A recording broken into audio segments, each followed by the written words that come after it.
An Amish family was shopping at a large downtown mall. So many of the sights and sounds that they were encountering were completely new to them. Most amazing of all to them was what we know as the elevator. But the mother and the children were sitting and watching, and they saw these doors open to reveal a little metal room. And they saw an old man hobbling into this room, and the doors magically closed again. And about a minute later, the doors opened, and out came this tall and handsome young man. And the mother turned to her children and said, "Go get your father." Our gospel reading this morning is about a man who undergoes a radical change. Instead of an elevator, though, it's Jesus who makes that change. For the first time in his life, he can see. There was a study published in 2011 by Nature Neuroscience that answered the question that philosophers and scientists have posed for generations. If someone who has always been blind is suddenly able to see, can they recognize by sight those objects that they already know by touch? The answer? No, they can't. This was a study of patients who had been born blind, who were blind since birth, underwent sight-restoring surgeries later in life. In the day or two following surgery, all of these patients were unable to match what they felt with their hands with what they saw with their eyes. But a week later, the researchers found they could. They could integrate that. These researchers suggested that the brain doesn't have the innate ability to tie input from different senses to the same concept, but that it can learn, and pretty fast. They also remind us that it probably took this man a while in our gospel reading to fully integrate the gift of sight with the rest of his senses. Even more radical and even more gradual in this passage is how this man integrates this miracle of Jesus into his heart, how he slowly gains the eyes of faith. Maybe you noticed the man who was born blind is first asked who heals him, and he says, Jesus. The next time he's asked by the Pharisees, and he answers, a prophet. Finally, when he talks with Jesus at the end, he confesses Jesus to be the Son of Man. So the man progresses to gain the true light of faith. But as that progression is taking place, another one, a kind of digression, is also taking place. This is the digression of the community, as you enacted it this morning, into scorn, into disapproval, into spit. Remember that in Jesus' time, the blind and beggars weren't automatically outcasts from society, but they had a definite place, like the blind man of his passage. They were allowed to beg with no dishonor because they provided an opportunity for almsgiving, for righteous charity. They were allowed to worship in the synagogue like everyone else. They remained among their friends and family instead of being sent away to some distant institution or place. So when he's blind, this man has a place, a role, no matter how small it might be. But once he is healed, what takes place in this passage? Well, first his neighbors turn their back on him. Some of them don't even recognize him anymore. Isn't that ironic that this man is the one who gains his sight, but his neighbors are blind to him? Secondly, his parents deny him by refusing to acknowledge his newly found faith. Nice parents, don't you think? Throw their kid under a bus. Finally, the Pharisees make him persona non grata by reviling him and excommunicating him, by spitting him out of the religious community. So there's a very deep irony in this passage. The man receives the healing saliva of Jesus that opens his eyes and his faith.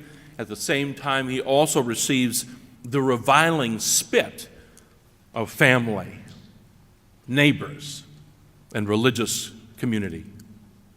He receives the gift of sight, but through it discovers the blindness of those around him. So, in this way, our text brings you a cautionary tale this morning. Just like the blind man, if we gain true sight, the true light, Often we will be reviled by a world that prefers the darkness.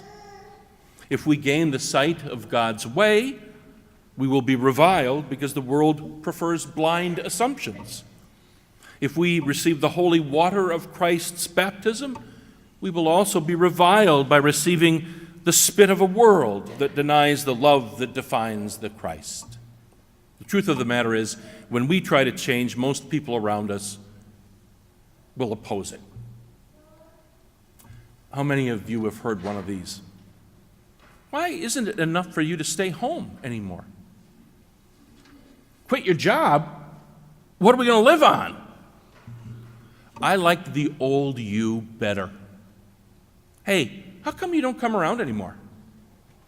You know, you were a lot more fun before you got serious about everything. Your father and I missed you at your second cousin's neighbor's dog's birthday party. What's gotten into you?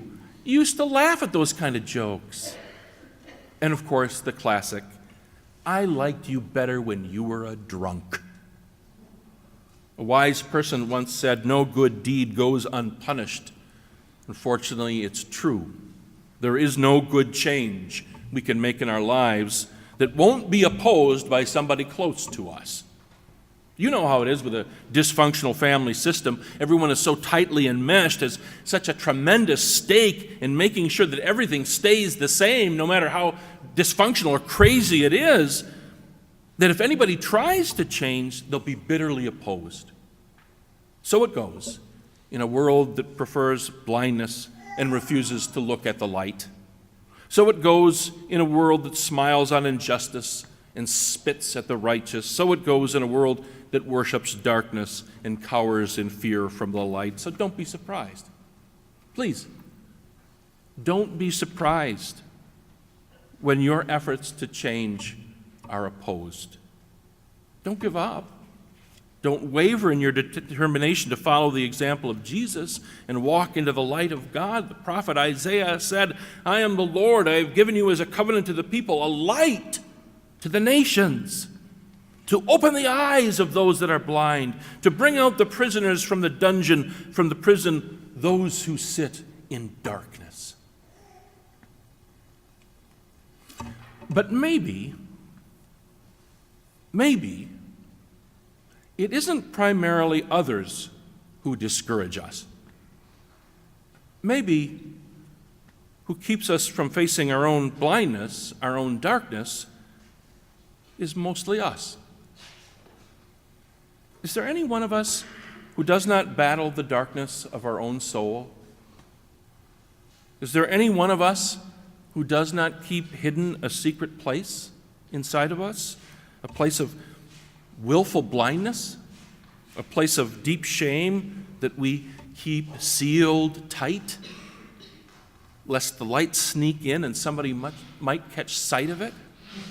Even we ourselves, even when we are alone, we will ignore it, deny it, keep it shut up out of sight and mind because we find it so threatening to our conception of ourselves. That's why we reflexively answer fine or good when somebody asks how we're doing. Even those who love us, who could bear up under our honesty, don't get a peek into our private darkness. No, really, how are you? You seem down to me. Fine, really, just fine. It becomes a mantra of denial even when we're talking only to ourselves. I'm fine. I'm fine. I'm fine.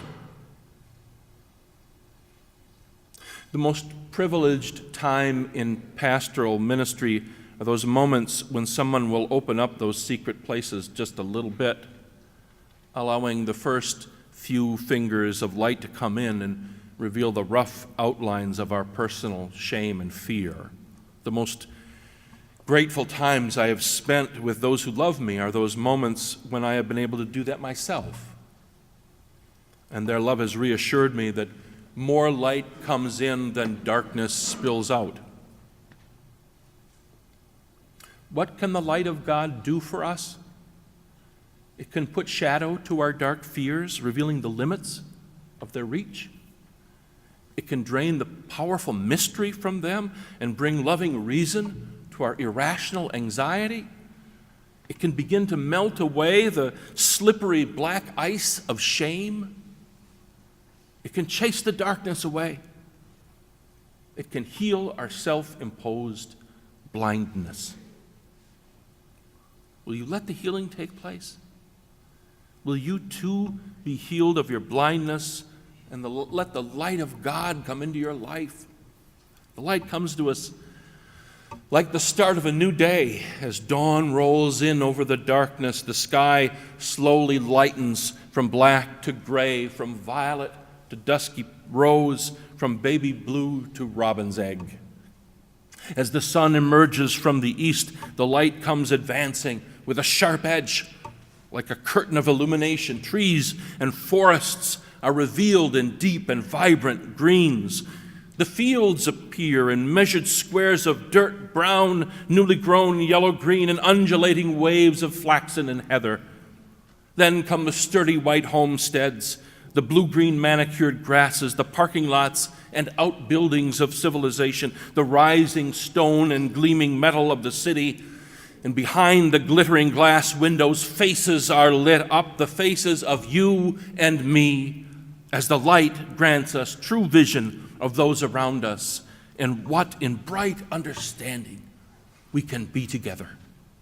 And at the last, passing by a reflecting window or a well-placed mirror, we catch sight of that which has been covered for darkness for far too long, ourselves, transfigured in light, eyes fully opened and radiating love for who we are, and sparkling with hope for who we can become.